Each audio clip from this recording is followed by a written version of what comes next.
Dice la palabra, Pedro, amando a Jesús, el diablo en él quiso manifestarse como forma de su amor por Jesús para detener la obra de redención. Según el libro de Mateo 16:23 dice, pero él, volviéndose, dijo a Pedro, quítate delante de mí, Satanás, me eres tropiezo, porque no pones la mirada en las cosas de Dios, sino en las cosas de los hombres. Así que aún el amor que Pedro sentía y manifestaba por Jesús, ese mismo amor fue que el diablo utilizó, que el Señor lo reprenda, para querer impedir la obra de redención.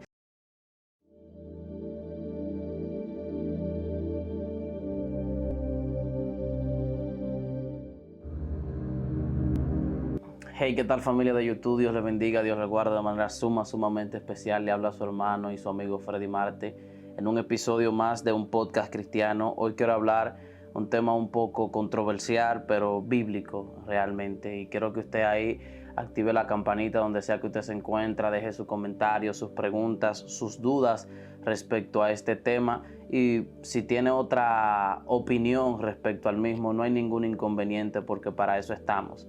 Quiero hablar respecto a si puede un cristiano ser usado por el diablo, que el Señor lo reprenda. Y antes de iniciar con este tema, quiero que usted entienda que la palabra ser usado en este video no necesariamente quiere decir ser poseído, porque realmente un cristiano no puede ser poseído. Pero vamos a ver si realmente puede ser usado. A la luz de la palabra podemos ver que evidentemente tanto los frutos del Espíritu como las obras de la carne son manifiestas de manera muy distintas.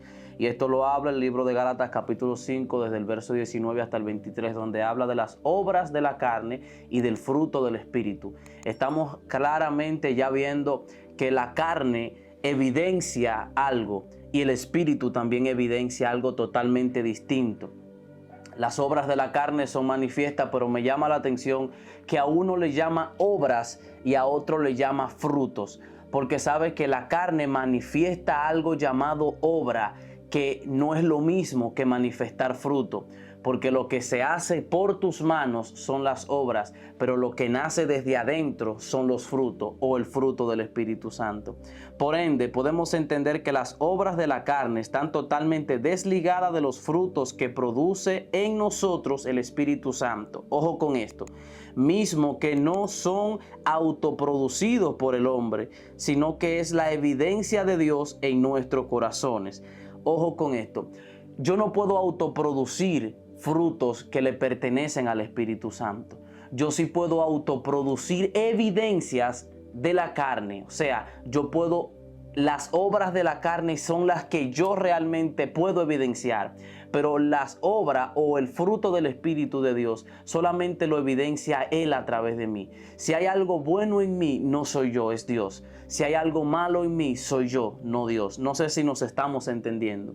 Por ende, cuando entendemos que las obras de la carne no las maneja el Espíritu, sino que es fruto de nuestra concupiscencia como seres pecadores, según el libro de Génesis capítulo 3, la caída del hombre, podemos separar dos vertientes. Ahora bien, aquí es donde entra el que usted y yo debemos de entender que las evidencia o las obras de la carne no son manejadas por el Espíritu Santo, pero sin embargo los frutos del Espíritu Santo tampoco son manejados por el hombre, es Él quien lo evidencia en nosotros.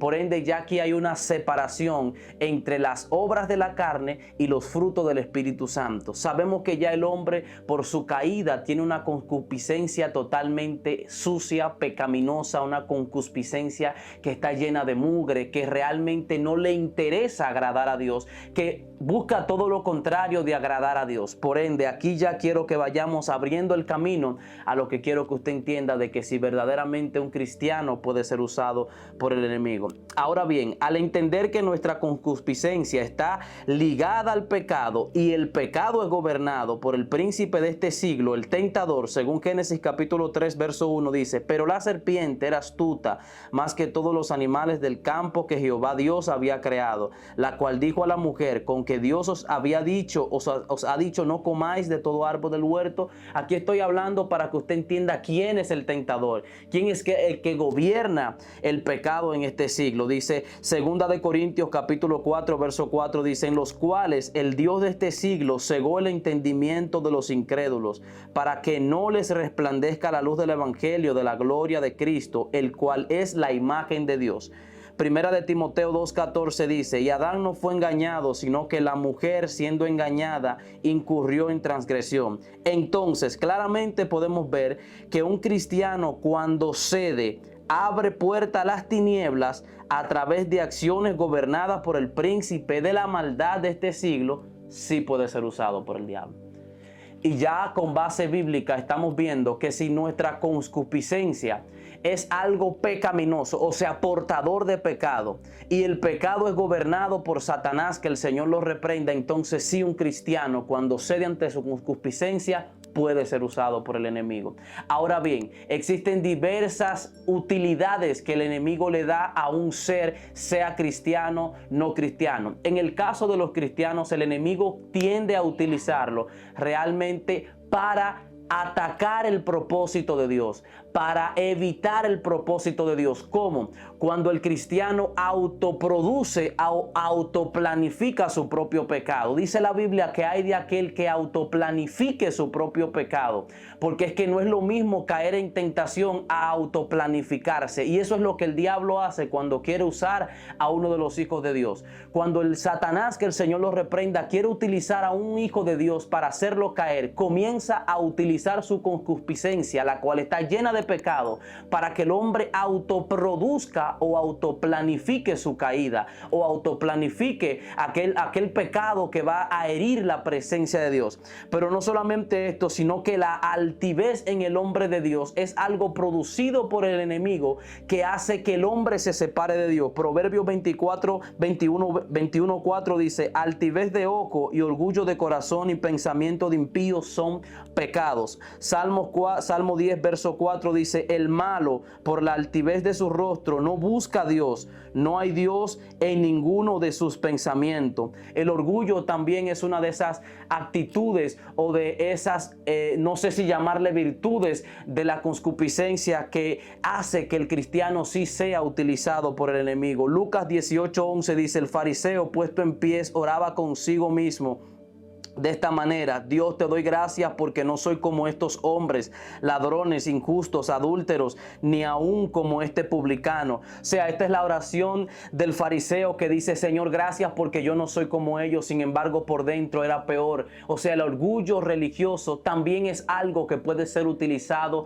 por el enemigo, que el Señor lo reprenda. La inmadurez espiritual que produce orgullo o ego religioso, de lo que dice Gálatas y Efesios, que un poco de levadura leuda toda la masa. Eso es lo que está hablando el texto, de que un poco de altivez espiritual puede alterar todo el sistema, puede alterarlo. Romanos capítulo 12 verso 3 dice: digo pues, por la gracia que me es dada, a cada cual que esté entre vosotros, que no tenga más alto concepto de sí que el que debe tener, sino que piense de sí con cordura, conforme a la medida de fe que Dios repartió a cada uno.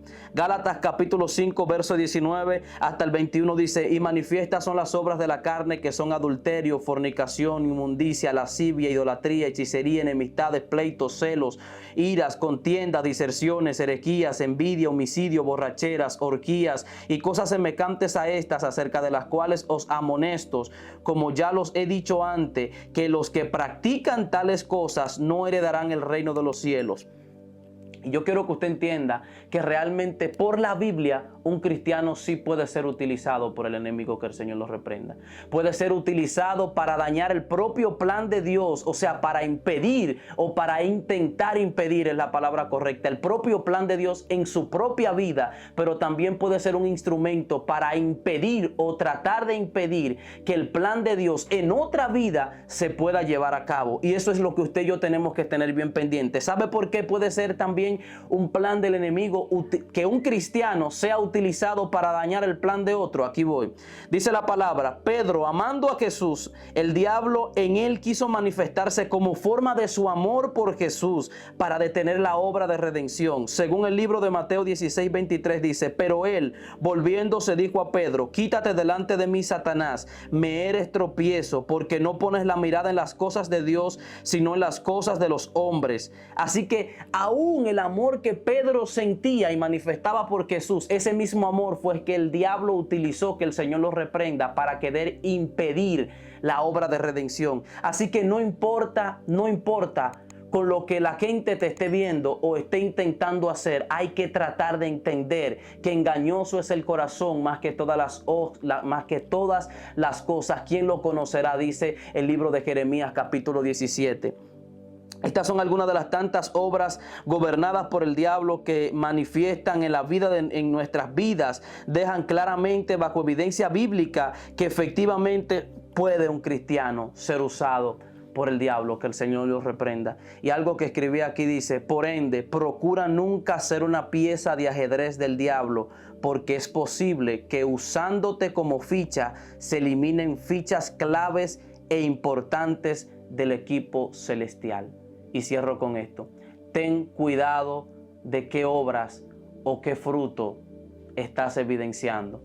Los frutos son evidencias de Dios, las obras son evidencia de nuestra concupiscencia y del enemigo. Que el Señor los reprenda. No te dejes usar por el enemigo ni para dañar tu propio plan, o sea, el plan de Dios en tu vida, pero tampoco para dañar el plan de otros. Súmate a que tu plan, el plan depositado en tu vida, pueda germinar, pero súmate a ayudar a aquellos también que están necesitando de un empujón para llegar al propósito de Dios. Que Dios te bendiga y que Dios te guarde. Si tienes dudas, tienes preguntas, déjala en la caja de comentarios. No olvides suscribirte, darle like y compartir este contenido, porque yo sé que será de gran bendición para muchos. La paz del Eterno sea contigo. Shalom, Ubrakot.